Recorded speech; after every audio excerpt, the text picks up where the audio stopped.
And that partnership extends in education to Western Texas College, which calls Snyder home.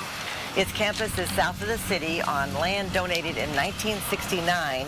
It educates about 2,000 students, whether enrolled full or part-time, or in academic or CTE programming.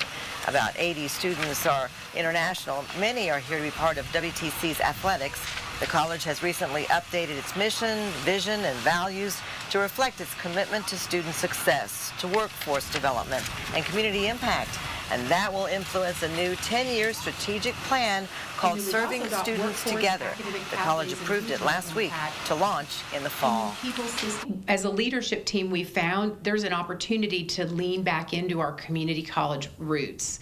So yes, we offer programming at the associate degree level, and yes, we offer programming at the CTE level, but is it the right programming that's serving workforce needs?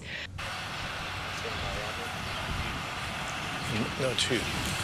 And one of those needs WTC is addressing is certifying data center technicians, and that program was approved just last month.